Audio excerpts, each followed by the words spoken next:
Airbnb has 5,000 Queenstown homes listed on its website. Mayoral Housing Task Force Chairman John McDonald believes they should be more firmly controlled by the council. The amount of properties listed online has doubled in the last year. If it was to double again, we would potentially have a significant problem for worker accommodation. Getting tough on visitor accommodation providers is one part of the task force recommendations to the Lakes District Council to help grow the amount of affordable housing and long-term rentals. McDonald says the toughest challenge is enforcing the rules. We can see online, because these are all advertised online, you can see who's got their property listed on Book a Batch and which properties are on.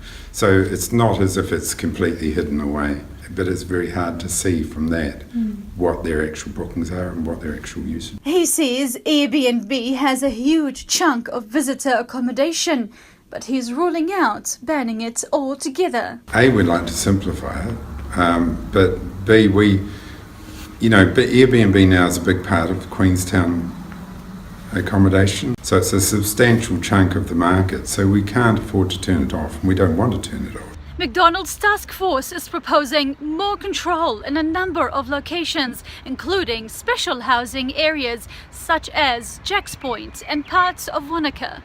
The plans, if approved, would mean tighter control over letting of housing within low and medium density residential zones, Arrowtown residential historic management zones, and large lot residential zones. Yeah, I think some of the new areas, special housing areas, where they're designed to encourage affordable housing for workers, so that's our aim.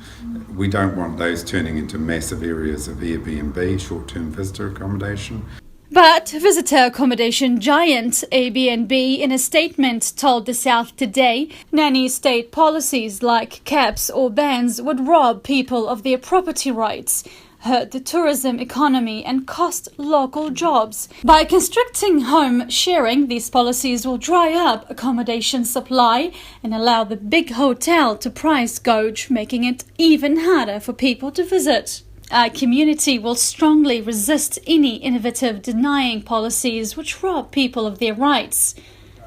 However, McDonald says the proposed restrictions would help keep the balance right between visitor accommodation and affordable housing. Amongst the things the task force has asked council to look at is incentives to add extra units. So whether it's converting your garage into a permanent flat. McDonald's task force also proposes making it faster and cheaper for property owners to add long-term accommodation for workers. So trying to incentivise the fees and the consent process for that to make it easier for people to do that. The draft proposal will be discussed by council in a meeting tomorrow, and if approved, the proposal will be put out for a public consultation. Mina Amso, The South Today.